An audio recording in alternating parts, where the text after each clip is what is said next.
오늘 저희들에게 주신 하나님 말씀 사도행전 2장 37절입니다.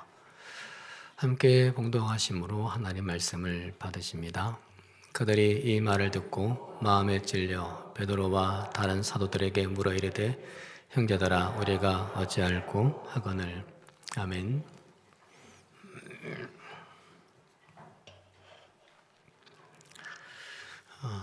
할렐루야.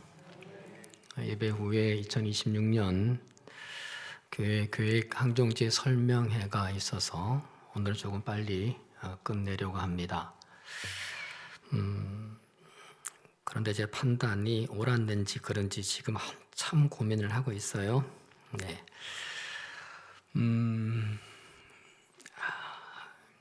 유대인들이 성령 체험을 하고 달라진 120명의 성도들을 보고 조롱을 하고 비난을 합니다. 그러자 베드로가 일어나서 그들을 향해 설교를 하기 시작합니다. 믿음의 세계는 그런 것 같습니다. 믿음의 현장에 있는 사람, 그런 사람들은 말이 없습니다. 그 현장에 없는 사람이 말이 많습니다.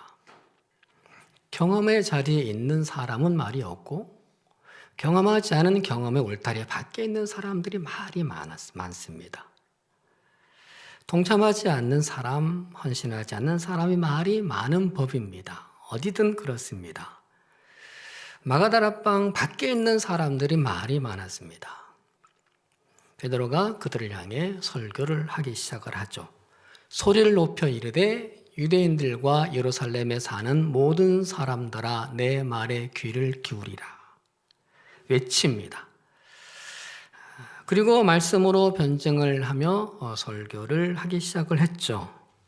작은 위협에도, 작은 손해에도, 작은 두려움에도 겁먹던 베드로가 아닙니다. 베드로가 달라졌죠. 하지만 대단한 용기가 필요했습니다. 설교한다고 들을 것 같지 않은 사람들이기 때문입니다. 외친다고 귀에 기울일 사람들 같지 않기 때문입니다. 창피만 당할 것 같고요. 입만 괜히 아플 것 같습니다. 이 사람들이 다 갈릴리 사람이 아니냐라고 비웃던 그 사람들을 향해 설교하는 것이기 때문입니다. 베드로도 갈릴리 사람이었거든요. 조롱하여 이르되 그들이 새 술에 취하였다라며 조롱하던 사람들이기 때문입니다. 그들이 베드로가 설교한다고 들을 리 만무하지 않겠습니까? 듣더라도 귀를 기울일까요? 그런데 이상했습니다. 발걸음을 멈추는 유대인들이 하나둘 생깁니다. 그리고 그 말씀을 듣는 유대인들이 있었습니다. 또한 그들 가운데 마음에 찔리는 사람들도 있었습니다. 37절 상반절에 마음에 찔려라고 했습니다. 마음에 찔려에 해당하는 헬라어가 카타니소인데 바늘이 찌르는 겁니다. 가시가 찌르는 거죠. 날카로운 곳에 찔려 고통스러운 상태를 카타니소라고 합니다. 베드로가 전하는 말씀을 들은 유대인들이 그랬다는 거죠. 베드로의 설교는 진실이긴 했습니다. 베드로의 설교는 간절하기도 했습니다. 하지만 유대인들이 듣기에는 불편한 진실이었습니다. 진실이었으나 불편한 진실이었고 거북한 진실이었습니다. 유대인들은 나름 말씀에 해박했던 사람들이죠. 자기 주관과 판단이 뚜렷한 사람들이죠. 해서 자신들을 앞서는 사람들입니다. 남 말을 잘 안 들어요. 내가 옳다는 거죠. 특히나 말씀을 전하는 베드로는 자기들보다도 훨씬 못하다고 생각하고 무시했던 갈릴리 사람들 중에 갈릴리 사람입니다. 어부 출신요. 그럼에도 그 말씀을 계속 듣고 있었고 들으면서 마음에 찔렸다는 것이 신기할 뿐입니다. 설교자의 능력이 아니었습니다. 성령님의 능력이었죠. 성령 체험한 베드로에게서 나타나는 성령님의 능력 말입니다. 그리고 베드로와 다른 사도들에게 물어 형제들아 우리가 어찌할꼬? 이 또한 놀랍습니다. 이런 질문을 했다는 자체가 대단히 놀랍습니다. 형제들아 라고 불러요. 그들을 받아들이고 인정해 준다는 겁니다. 지금 여기는 예루살렘이에요. 저 갈릴리에서 온 그 사람들을 받아들이고 인정해 준다. 이방인의 갈릴리 그 사람들, 이방인의 취급받는 그 사람들을 받아들이고 인정해 준다는 겁니다. 형제들아 부르면서. 우리가 어찌할꼬 이 말에는 나는 어찌할꼬가 포함되어 있는 거죠. 말씀을 들으면서 다른 사람을 가늠하지 않았습니다. 다른 사람을 판단하지 않았습니다. 전해지는 그 말씀에 다른 사람들을 갖다 대지 않았다는 얘기예요. 나를 갖다 댔어요. 보통 좋은 말씀은 나를 갖다 대고 안 좋은 말씀은 남을 갖다 대기가 쉬운데 내가 뭘 하면 되나 말씀하시면 따르겠습니다. 순종의 마음도 있었던 겁니다. 우리가 어찌할꼬 그 말 속에는 해서 베드로가 너희가 회개하여 각각 예수 그리스도의 이름으로 세례를 받고 제사함을 받으라. 회개해라. 너희들 죄가 있으니 제사함을 받으라. 했을 때 반발하지 않습니다. 튕겨나가지 않았어요. 이 보자 안에 나보고 회개하라고 이 갈릴리 베드로가 유대인인 나에게 예루살렘에 사는 우리들에게 거부하지 않았죠. 순종합니다. 3,000명이나 회개하고 세례를 받았어요. 이들이 새롭게 되어서 120명의 마가 다락방의 성도들과 함께 예루살렘 초대교회를 이루어 나갑니다. 47절에 보면 바로 이들이 온 백성에게 칭송을 받는 사람들이 되었습니다. 말씀 앞에 찔림으로 시작된 기적이었고 축복이었습니다. 우리에게 이 찔림이 있기를, 우리 교회 안에 이 찔림이 있기를 간절히 소망합니다. 찔려도 튕기지 않는 믿음의 사람들 말입니다. 찔려도 순종하는 사람들 말입니다. 찔려도 모이는 사람들 말입니다. 찌른다고? 나보고 하는 말이라고? 거부하고 튕겨나가지 말고 말입니다. 그렇게 찔림에 따르는 사람들이 있을 때 교회는 되는 거예요. 그리고요, 무엇보다 그 사람들이 새로워지는 거예요. 그들로 기적이 오는 거예요. 그들에게 놀라운 하나님의 은혜가 쏟아지는 거죠. 그런데 찔리면 아픕니다. 바늘 가시 같은 것이라 그랬어요. 거기에 찔린 상태라 그랬어요. 하지만 아파도 찔려야 살아있는 신앙이 되는 겁니다. 그래야 새로워지죠. 그래야 기적도 오죠.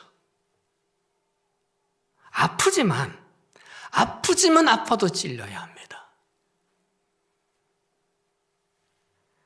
히브리서 4장 12절에서 말씀하시잖아요. 하나님의 말씀은 살아있고 활력이 있어 좌우의 날선 어떤 검보다도 예리하여 혼과 영과 및 관절과 골수를 모여 찔러. 말씀은 나를 찌르는 내가 거부하면 무슨 효용이 있겠어? 내 혼과 영과 관절과 골수가 새로워지겠습니까? 안 새로워지는 거죠.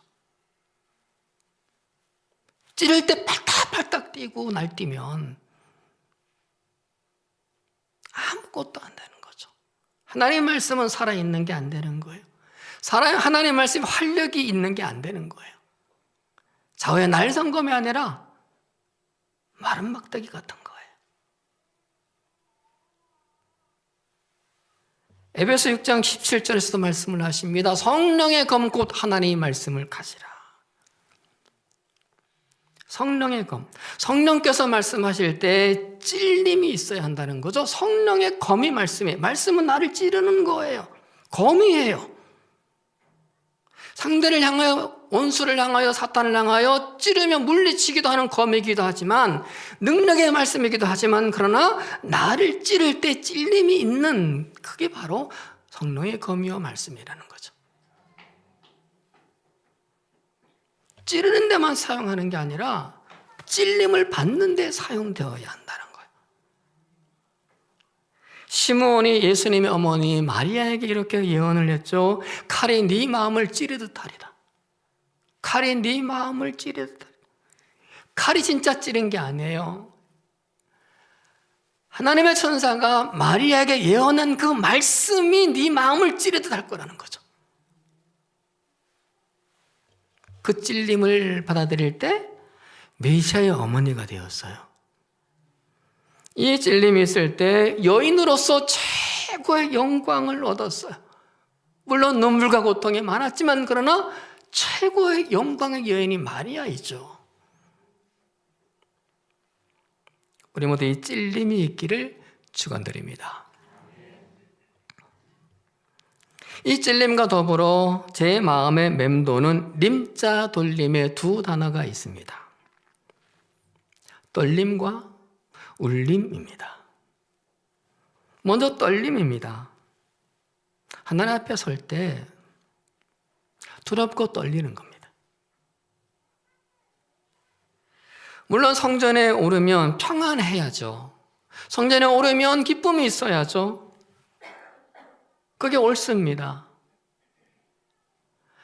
죽상과 울상에 나갈 때는 웃음상이 되는 게 성전이 맞아요. 오늘 집안에서 무슨 일이 있으셨습니까? 대단히 울상들이시고 대단히 죽상들이세요. 옆에 분 얼굴 한번 보세요. 옆에 분 얼굴 보시고 내가 이분하고 같이 예배를 드려도 되나 한번 보세요.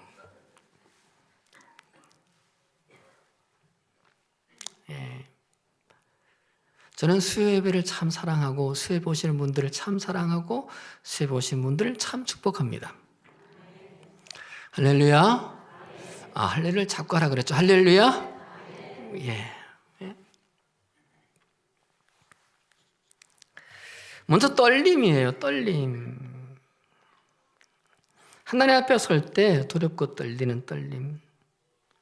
우리가 성전에 나오고 하나님을 만나고 예배를 드리고 찬양을 하고 기도를 드릴 때 평안해지고 기쁨을 얻게 되고 소망을 얻게 되지만 참된 평안과 참된 기쁨을 위해서는 두렵고 떨리는 마음이 반드시 있습니다. 나침판의 초침이 늘 북쪽을 향해 떨고 있듯 그 나침판이 정복을 가르치는 거거든요. 하나님의 거룩함 앞에서 살아있는 신앙, 살아있는 나침판은 뭐냐? 하나님 앞에서 떨리는 마음이 있는 사람이에요. 이 떨림이 있을 때 진심으로 경배를 해요. 진심으로 예배를 드리죠. 이 떨림이 있을 때 엎드려 빌어요. 진정으로 찬양을 하고요. 한 곡조를 불러도 진정으로 찬양을 하고 이 떨림이 있을 때 하나님을 경외하게 되는 거죠. 그래서 시편 2편 11절에서 여호와를 경외함으로 섬기고 그리고 떨며 즐거워할지어다. 떨며 즐거워하는 거예요. 떨며 빼고 섬기고 빼고 즐거워하는 게 아니에요. 마냥 즐거워하는 것만이 아니다. 떨림이 있다. 떨림 있는 즐거움, 떨림 있는 평안함이 진짜 즐거움이요, 진짜 평안함과 즐거움이 되는 거예요. 그것이 바로 경외의 증거인 거예요. 경외함으로 그랬어요. 경외라는 한자를 보면 공경할 경자 그리고 두려울 외자입니다. 공경하고 두려워하는 것이 경외죠. 그 중에 두려워할 왜? 하나님을 두려워하는 떨림이 있어야 한다는 겁니다. 주님도 마태복음 10장 28절에서 오직 몸과 영혼을 능히 지옥에 멸하실 수 있는 하나님을 두려워하라. 두려워하라. 요즘 그리스도인들은 공경은 있을지어도 두려움은 덜한 것 같습니다.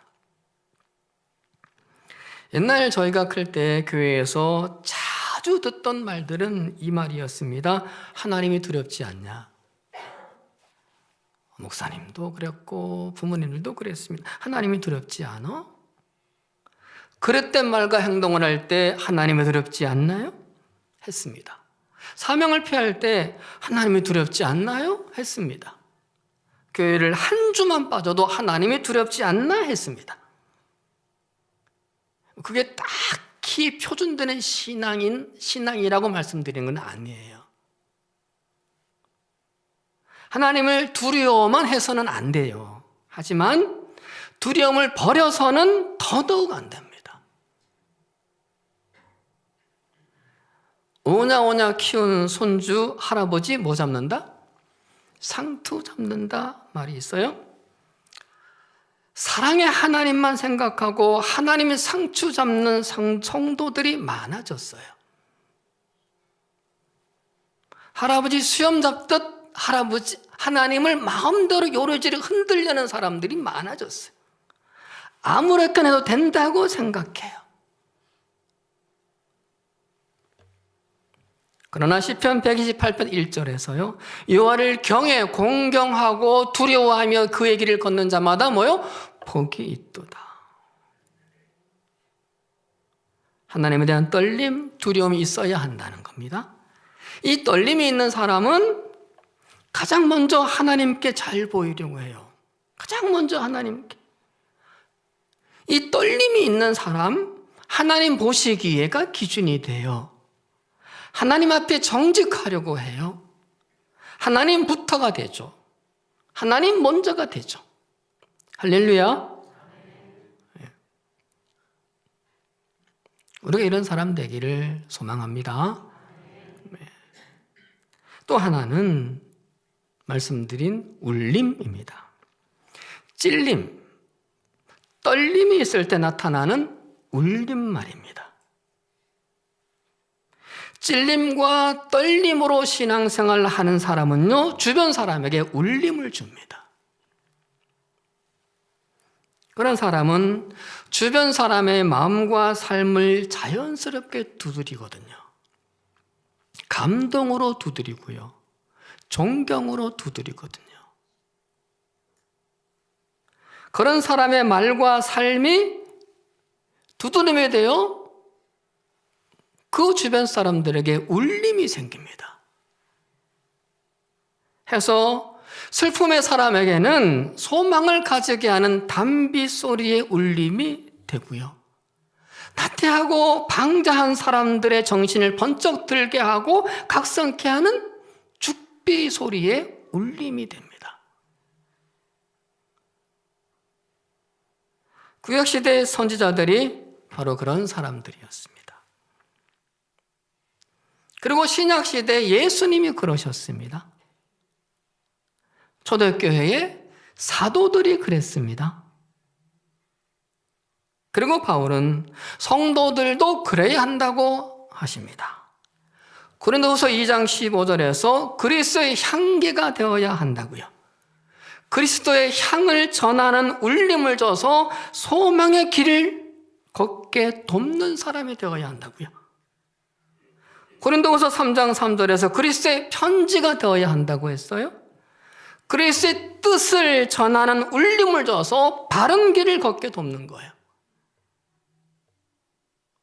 찔림과 떨림으로 신앙생활하는 사람은 반드시 이것이 있어요. 소망으로 나아가게 하는 울림의 사람, 그리고 바른 길로 나아가게 하는 울림의 사람. 그의 말과 그의 행동과 그의 삶에서 그런 울림을 받게 됐거든요. 사랑하는 여러분, 찔림 있는 신앙인이 되시기를 바랍니다. 그리고 떨림 있는 신앙인이 되시기를 바랍니다. 그래서 울림 있는 신앙인으로 살아가시기를 주의 이름으로 축원드립니다. 함께 기도하시겠습니다. 말씀에 의지해서 기도하기를 소원합니다. 찔림이 있는 신앙, 떨림이 있는 신앙 해서 울림이 있는 사람으로 살아가길 원합니다. 이 마음을 하나님 앞에 고백하며 그런 사람 될 수 있도록 노력하는 우리들에게 도움을 달라고 기도하시겠습니다. 기도하십니다. 은혜와 사랑이 풍성하신 아버지 하나님, 오늘도 주의 전에 나와 예배드리게 하시니 감사합니다. 주의 전에 달려가고 싶은 마음 간절하지만 형편과 사정이 있어 방송으로 주 앞에 있는 예배를 드리게 됨을 그래도 감사드립니다. 하나님, 오늘 주신 말씀으로 다시 한번 우리의 신앙에 옷을 여며봅니다. 말씀 앞에서 찔림이 있는 신앙인이 되기를 소원합니다. 말씀을 들을 때 찔림이 있게 해주시옵소서. 말씀을 읽을 때 찔림이 있게 해주시옵소서. 말씀이 나를 찔려도 찔림이 없는 둔하고 강팍한 내 마음을 성령께서 하나님 기경하여 주시옵소서. 하나님 친히 우리들의 마음을 두드려 가시를 뽑아내시고 돌을 걷어내셔서 우리의 마음의 밭이 찔림을 받는 마음이 되도록 하나님 도와주시옵소서. 아버지 하나님, 아파도 찔림을 피하지 않길 원합니다. 말씀에 찔릴 때 아프고 고통스러울 수가 있으나 거부하고 싶은 마음이 있을 수 있으나 하나님 피하지 않기를 원합니다. 그런 내가 되게 해주시옵소서. 그런 우리가 되게 해주시옵소서. 찔려서 새로워질 수만 있다라면 새로워지게 하신 하나님을 바라보며 그 찔림에 순종하게 하여 주시옵소서. 찔려서 기적이 올 때 그 기적이 우리에게 참 평강이 되고 기쁨이 되게 해주시옵소서. 찔려서 영광을 얻는 삶을 사는 우리가 되게 해주시옵소서. 하나님 또한 떨림 있는 신앙이 되길 원하옵니다. 그저 즐겁고 평안하고 그저 기쁜 그런 신앙인이 아니라 떨림으로 하나님이 얻게 되는 그 즐거움과 평안을 우리가 사모합니다. 경외하는 신앙인이 되기 원합니다. 두려워하는 떨림으로 하나님을 만나길 원합니다. 하나님 설 때마다 그런 우리들의 모습이 되게 하여 주옵소서. 할아버지 상투 잡고 수염 잡는 손주 같은 그런 신앙인이 안 되도록 하나님 우리가 깨어 각성하게 하여 주시옵소서. 떨림으로 하나님 먼저의 신앙이 되게 하시고 하나님 보시기에 신앙이 되게 하시고 하나님부터의 신앙이 되게 하시고 하나님 먼저의 신앙이 되는 우리들의 변화되는 모습이 있어지게 하여 주시옵소서. 아버지 경외한다라고 말로하는 것이 아니라 하나님의 진정 떨리는 우리의 신앙이 영원히 있길 원합니다. 하나님 앞에 설 때 우리의 영혼이 떨리게 해 주옵소서. 하나님 이름을 부를 때 우리의 심령이 떨리게 하여 주시옵소서. 하여 그 떨림 속에 하나님을 바라볼 때 우리에게 주시는 하나님의 평강과 기쁨과 즐거움이 살아 역사하는 우리들의 소망이 되게 하여 주시옵소서. 우리 하나님 떨림과 찔림의 삶으로 신앙으로 살아갈 때 우리의 모든 것들이 다른 사람에게 가족에게 우리 성도들에게 울림이 되길 원하옵니다. 나의 말이 울림이 있게 하여 주옵소서. 화공을 치며 흩어지는 소리가 아니라 아버지 저들의 삶에 저들의 마음에 울림을 주는 소리가 되게 하여 주시옵소서. 그런 하나님의 말이 되게 하여 주시옵소서. 아버지 내 삶의 모습들이 그림자가 아니라 진정 저들에게 울림을 줄 수 있는 그런 나의 참된 모습이 되게 하여 주시옵소서. 아파하고 슬퍼하는 자들에게는 담비 소리가 되고 나태하고 방자한 사람들은 죽비 소리가 되어 하나님의 저들에게 은혜가 되게 하여 주시옵시며 나의 삶의 자리의 모습에서 그리스도의 향기가 드러나고 그리스도의 편지가 전해지는 삶으로 이어나가도록 하나님 도와주옵소서. 하나님이여 그리 되지 못하는 지금 나의 모습에 절망하는 우리 그렇게 절망하는 나를 하나님이여 불쌍히 여겨주시고 아버지 하나님이여 하나님 건져주시고 하나님이여 세워주시고 다시금 주만 바라보게 하시며 다시금 주를 의지하게 하시며 주를 붙들고 나아가는 하나님의 나의 모습 되도록 주여 도와주옵소서. 비탄하고 비통해하는 지금 나의 마음을 하나님이여 도와주셔서 울림이 있는 신앙의 삶으로, 울림이 있는 하나님의 목사로 살아가는 삶에 아버지 보람이 되어질 수 있도록 도와주시옵소서.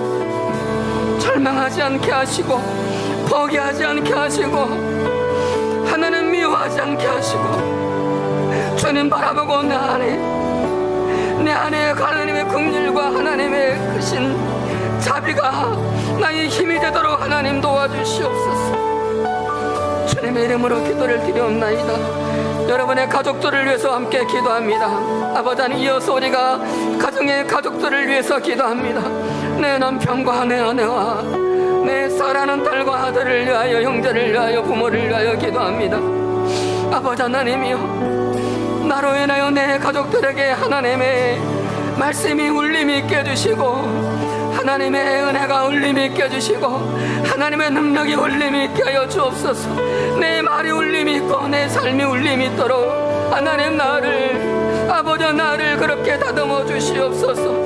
하여 내 가족들이 하나님은 나의 말로, 나의 삶으로 새롭게 되어 하나님을 만나고 새 삶을 소망을 가지며 또 하나님의 바른 길로 들어서며 살아가도록 주여 도와주시옵소서. 아버지 하나님, 나의 힘과 나의 술로는 될 수 없습니다. 나의 능으로는 될 수 없습니다. 하나님께서 나를 도와주셔서 내 성도들이 하나님 그렇게 되게 하여 주시고, 내 사랑하는 가족들이 그렇게 될 수 있게 하여 주시옵소서. 아버지 하나님 도와주시옵소서. 하나님 도와주시옵소서. 하나님 도와주시옵소서. 아버지, 내 사랑하는 가족들의 처지를 아시옵니다. 내 부모님을 불쌍히 여겨주시옵소서. 내 남편을 하나님이여 긍휼히 여겨주옵소서. 내 하늘을 하나님이 이루하시고 보듬으시고 안아주시고 힘을 주옵시고 웃혀주시옵소서. 아버지, 내 딸과 내 아들의 길을 열어주시고 저들에게 하나님의 힘을 주시고 능력을 주시고 지혜와 지식을 주시고, 아버지 사람을 붙여주시고 복된 삶을 살게 해주시고, 나보다 더 나은 믿음의 삶을 살게 하여 주시고, 나보다 더 큰 기적과 능력으로 살아가게 해주시옵시고, 나보다 더 큰 하나님의 사람으로 살 수 있도록 도와주시옵시고, 아버지 이제는 믿으나 빛을 발하게 해주시옵시며 하나님 온전히 당신께 영광 드리는 사람이 되게 하여 주시옵소서. 하나님 역사하여 주시옵소서. 하나님 도와주시옵소서. 당신께 두 손 듭니다. 당신께 두 손을 듭니다. 하나님이여, 당신께 두 손 들고 내 가족들을 올려드리며 내 가족들을 온전히 맡깁니다. 하나님이여, 맡아주시고 이루어주시고 해결하시고 하나님 주장하여 주시옵소서. 이 시대에는 어린 영혼들이 있습니다. 아버지, 엄마의 손에 이끌려 함께하는 어린 영혼들, 아버지 초등학생 중고등학생들을 기억하시고 저들의 장래를 하나님께서 이끌어주시고, 부모들의 간절한 소망과 기도 가운데 저들이 하나님 앞에 쓰임받으며 이 나라에 쓰임받는 사람들로 살아가도록 도와주옵시고, 아버지 무엇보다 하나님께 사랑받으며 사람들에게 사랑받는 사람들로 살아가도록 하나님이여 충만하게 역사하여 주시고 부모들의 기도에 응답하여 주시옵소서. 예수 그리스도의 이름으로 기도드리옵나이다.